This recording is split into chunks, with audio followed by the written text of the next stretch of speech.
ज़र्री से बात कर रहे हैं, हैदराबाद से फ़ोन लाइन पर है। जी बताएं ज़र्री, क्या सवाल है? जी अस्सलाम वालेकुम आप दोनों को भी। वालेकुम अस्सलाम। वालेकुम अस्सलाम। आप लोग बहुत बहुत शुक्रिया। आपके मैं बहुत सारे नुस्खे यूज़ करी हकीम साहब के और हम लोग को फ़ायदा भी हुआ है। मगर अभी मेरे को 2 डाउट्स है जी। एक डाउट क्या है बोले तो हमारी लड़की ज़रा वेट है बच्ची को, तो हकीम साहब बोले थे कि जीरे का सिरका पिलाओ करके, तो मैं जीरे का सिरका भी मंगाई और उसके साथ उनको नमक जैतून और क्या है सॉरी नमक जैतून और गौन मोरिंगा वो भी उनको खिलाने का है, तो कैसे खिलाए जरा बताइए ना। ठीक। हाँ, नमक जैतून काफ़ी होगा। अगर गौन मोरिंगा नहीं भी देना चाहे तो न दें, और दे भी सकते हैं, अलग अलग औकात में दें। एक चुटकी नमक जैतून सुबह के वक्त में, तो ये गौन मोरिंगा शाम को दे सकते हैं। और ये तो आप 2-2 चम्मच 2 बार या 3 बार जीरे का सिरका हेल्दी लोगों के लिए है, जिनमें वेट ज़्यादा हो या चर्बी ज़्यादा हो और वज़न कम करना हो, डाइट कंट्रोल के साथ अगर दें तो बहुत फ़ायदा होना मुमकिन है। जी हकीम साहब, बहुत सारी दुआएं आपके लिए भी, आपकी पोती के लिए भी। छोटे बच्चों की केयर जो है वो बड़ी मुश्किल हो जाती है। बीमार पड़ते हैं बड़े भी, जवान भी, बच्चे भी, लेकिन बच्चों की केयर बहुत मुश्किल होती है और ख़ास तौर पर उनके मिजाज को संभालना या उनको कड़वी कसैली दवाएं देना। तो इस सिलसिले में हम चाहेंगे कि बच्चों की इम्यूनिटी बूस्ट करने के लिए आप कुछ बता दें कि क्या करें। देखिए, एक तो रहम मादर में ऐसी ग़िज़ाएं लेनी चाहिए जो बच्चे को तवाना और इम्यूनिटी मजबूत बना दे।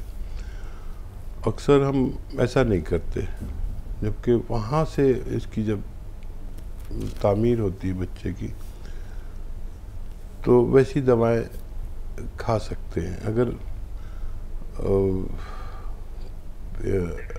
हामला ख़वातीन दौरान हमल ऐसी दवाएं जो इम्यूनिटी बूस्ट अप करती है, जैसे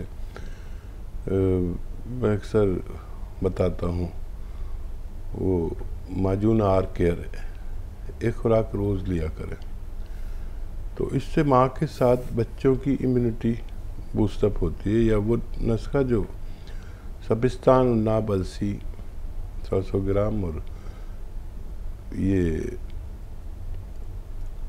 पीपलें 30 ग्राम, इनका पाउडर बना के माँ को दे सकते हैं। ये बहुत कामयाब हैं।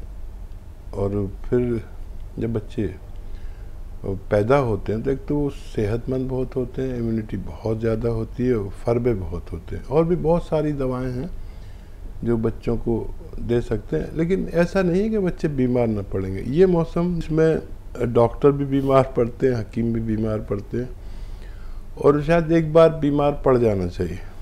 मैं तो बहुत कम बीमार पड़ता हूँ, लेकिन अब की बार मैं भी बुखार वगैरह हुआ तो 2 दिन तो मुझे पता ही नहीं चला। मुझे अक्सर बीमार होता हूँ तो मुझे 2-3 दिन पता नहीं चलता, इम्यूनिटी काफ़ी है।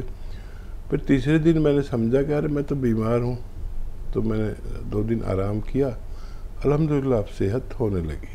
अल्हम्दुलिल्लाह। गुजरात से आसिम। जी आसिम, बताएं क्या सवाल है। सानिया, थोड़ा सा इंतज़ार, आपसे भी बात करेंगे। अस्सलाम वालेकुम। वालेकुम अस्सलाम। जी हकीम साहब, अस्सलाम वालेकुम। वालेकुम सलाम। हकीम साहब, मेरा बच्चा 11 साल का है और भी 12वां साल चल रहा है। तो मैंने आपको फोन किया था वो हेमोफीलिया के लिए, जैसे उसका खून पतला है, एकदम पतला खून, मतलब यूँ ज्यादा भी नहीं, पतला खून है। तो उसमें रिपोर्ट तो पहले हमने कराया शुरुआत में, जब हुआ था ना, सब 1 साल का भी नहीं था तब रिपोर्ट कराया। उसके बाद कोई रिपोर्ट नहीं है, बाकी भी रिपोर्ट थोड़ा कराया है। तो उसमें आपने बताया तो पपीते का, जी, तो पपीता का, हाँ पपीते का पान का बताया था जी। तो उसमें वो खाने में कोई परेशानी या उसके साथ कोई कड़वा वड़ा होता है या ऐसा कुछ, या और कोई नुस्खा जो इसको ठीक कर ले? ठीक है आसिम भाई, थोड़ा सा इंतज़ार। सानिया का सवाल ले रहे हैं। जी बताएं सानिया, क्या सवाल है आपका? जी सानिया साहब, सवाल बताइए। अस्सलाम वालेकुम। वालेकुम अस्सलाम। वालेकुम सलाम। तो थोड़ा मेरी जो है बहन को पैरों में चुमकियां बहुत भर रही। आपकी बहन को पैरों में क्या तकलीफ है? चिमटियां भर रही पैरों में, सुन्न हो जा रहे हैं पैर। उम्र उनकी भी 7 साल के करीब है। दवाइयाँ खाए भी तो सही नहीं हो रही। ठीक जी हकीम साहब। और देखिए, सबसे पहले तो उनके लिए ये अमल करें कि वेस्टर्न टॉयलेट का इंतज़ाम करें। ये कुर्सी वाला शौचालय याद से ये दवा की तरह ही काम करता है, और वो ज़मीन में बैठ के कुछ ऐसा काम ना करें, झाड़ू पोंछा या वज़न ना उठाएं। ये शुरुआत होने लगी है, कमर में नसें दबना शुरू हो गई हैं, और वो रोग यानी मर्ज़ होता है कमर में, और पैर मुतासिर होते हैं। और जब पता चलता है जब बहुत देर हो चुकी होती है, तो ये तो ज़रूर करें। और गोंद स्याह ख़रीद लें, असली, काला गोंद भी कहते हैं, गोंद स्याह, लेकिन असली लेना शर्त है। और इसका आधा आधा ग्राम सुबह शाम पानी से या कम चर्बी के दूध से खाने के बाद दिया करें।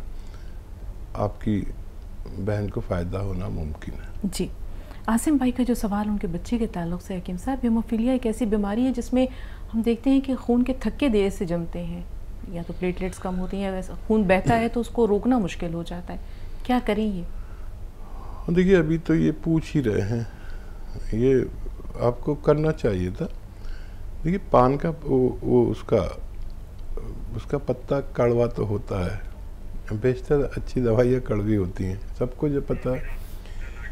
नहीं, या तो जो मैंने बताया आपको पत्ता, इसका पपीते का पत्ता वो आप लें, या इसका एक प्रोडक्ट भी आता है पपैया लीफ के नाम से, पपैया लीफ के नाम से हम भी बनाते हैं, तो वो ले सकते हैं।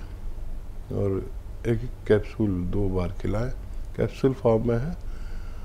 और फिर रिपोर्ट आप पहली है, मौजूदा रिपोर्ट अगर रहेगी ना आपके पास तो बहुत अच्छा है। और जब आप इसे इस्तेमाल कराएंगे तो आइंदा जो रिपोर्ट होगी तो कम से कम आपको पता तो होना चाहिए कि आपके बच्चे को कितना फ़ायदा हो रहा है।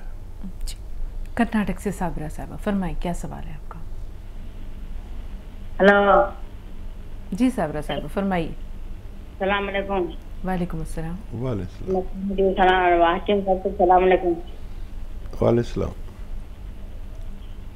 म्हणजे ये शुगर है, बीपी है, जरा गौर से सुनिए। शुगर है, बीपी है, मुझे हार्ट हुआ था 4 साल हो गया, हार्ट हो के 5 साल हो गया, बकरीद से 5 साल हुआ। अभी है ना मुझे कैसा बोला जी, शुगर बीपी समझ में आया अभी तक मेरे तो। उसके बाद आपने बताया टाइफाइड है, जुकाम है? नहीं, हार्ट हुआ था, हार्ट हो गया था मुझे, 5 साल हो गया हार्ट हो गया, एंजियोग्राफ हो गया। एंजियोग्राफी की कुछ बात कर रही हैं हकीम साहब? चलने हो रहा नहीं, मुझे चलने की ताकत नहीं है, मुझे चलने के बाद दांव पाँव सीधा दांव हाथ लेफ्ट साइड है, करते साइड मुझे चलने की ताकत नहीं है। ठीक है, समझ गया। अच्छा देखिए, शुगर, बीपी, कोलेस्ट्रॉल, दिल का मामला, हार्ट ब्लॉकेज, इन सब में फ़ायदेमंद है। आप कलौंजी का सिरका यूज़ करें, असली, नकली न लें, असली कलौंजी का सिरका 2-2 चम्मच पी लिया करें, या 3-3 चम्मच, और नाश्ते के बाद और रात को खाने के बाद पानी में मिलाकर या अपनी सब्जी सालन में मिलाकर इस्तेमाल होता है। ये दोनों अमराज में बड़ा फ़ायदेमंद होता है, और अपनी दवाएं भी लेते रहें। और अगर नसें आपकी टाइट होती हैं, ताकत नहीं है पैरों में, तो उसके लिए गोंद स्याह आधा ग्राम, असली गोंद स्याह आधा ग्राम नाश्ते के बाद और रात को खाने के बाद लिया करें। इससे हाथों में भी ताकत आती है, नसों में भी, पट्टों में भी, जोड़ों में भी, और दर्द का दुश्मन है ये भी असली लेना ज़रूरी है। दोनों चीज़ें इंशाल्लाह आपको फ़ायदा होना मुमकिन है। आधा आधा ग्राम इसकी खुराक है, खाने के बाद ले सकते हैं। पानी या कम चर्बी के दूध से इस्तेमाल किया जा सकता है। जी हकीम साहब, अभी आपने बुखार का जिक्र किया।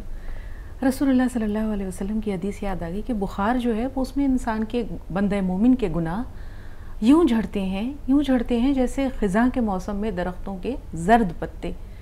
तो बज़ाहिर तो ये बीमारी बड़ी तकलीफ़ देह है, जिस्म को तोड़ देती है, कमज़ोर कर देती है। लेकिन आपने जैसे कहा कि कभी कभी बीमार पड़ना भी ज़रूरी है, दीनी एतबार से भी, दुनियावी एतबार से भी। बुखार के बाद जो नकाहत होती है उसे कैसे दूर करें? हाँ देखिए, एक तो बुखार, दरअसल बुखार को ये भी कहा जाता है कि बुखार को बुरा ना जानो, यानी बुखार अपने आप में कोई मर्ज़ नहीं होता जी। बुखार किसी मर्ज़ की इत्तला है। अब इसका वजह यह है कि हमें अगर इन्फेक्शन होगा तो बुखार होगा।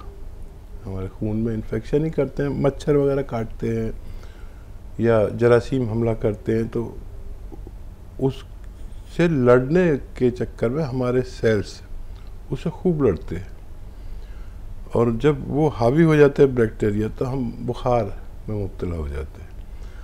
अब आप ख़बरदार हो जाइए कि बुखार आया है तो कुछ गड़बड़ है।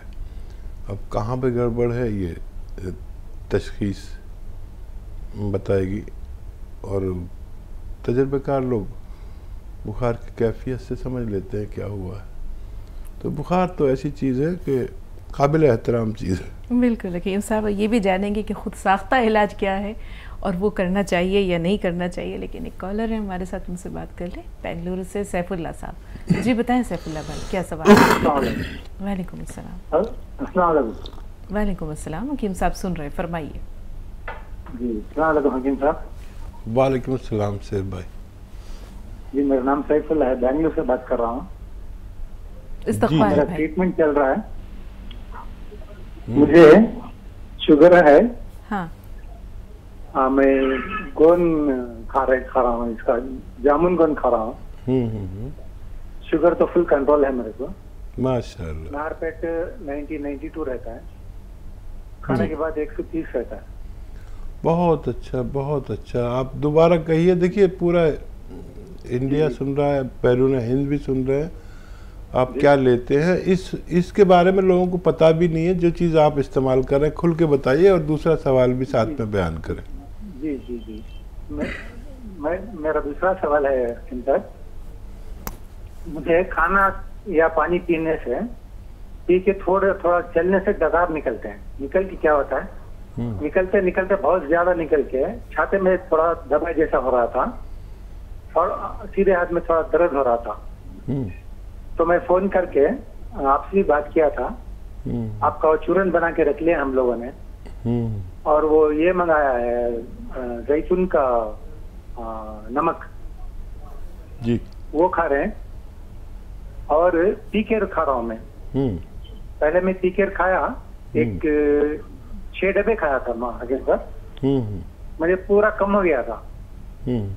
फिर वो थोड़े दिन से फिर थोड़ा शुरू हुआ वो, फिर फोन किया तो फिर पीकेर और वो पपाई का किट, वो 2 भेजे हैं, वो खा रहा हूँ, माशाल्लाह कम है अभी।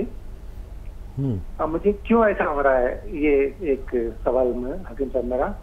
और है ना, जामुन का गंध बहुत अच्छा है हकीम साहब, शुगर के लिए बहुत अच्छा है, माशाल्लाह बहुत अच्छा है। आपको लंबी हयाती जना। आमीन सब कुछ सबके सर पे आपका हाथ है हकीम साहब। आमीन सुम्मा आमीन। सलामत रहें। और देखिए, जो जामुन का गोंद आप इस्तेमाल करते हैं उसको लोग जानते ही नहीं हैं कि एक ऐसा भी रॉ मटेरियल है जो जामुन का गोंद कहलाता है। इसलिए मैंने आपसे दोबारा जहमत दी कि आप बताएं लोगों को। तो मैंने ही उसको इंट्रोड्यूस कराया है, और वो एक चुटकी खाई जाती, बस एक चुटकी सुबह, एक चुटकी शाम। शुगर वालों के लिए ये एक अजीब तोहफा है कुदरत का, लेकिन लोगों को पता नहीं है। तो एक एक चुटकी खा लिया करें शुगर वाले, अगर सेहतमंद ज़िंदगी गुजारना चाहते हैं। एक रॉ मटेरियल है गोंद जामुन। और दोबारा से अगर वो दर्द हो रहा है तो कभी कभी अगर हो तो आप कोई भी मेडिसिन ले लें, लेकिन अगर आपको परेशान ज़्यादा करे, किसी सूरत ना माने, तो फिर वही टी केयर जो आप ने ली थी वो दोबारा ले सकते हैं। और गैस के लिए जो आप ले रहे हैं ना उसका अच्छा है, आसानी से आप ठीक हो सकते हैं, आसानी से आपको फ़ायदा मुमकिन है। जी।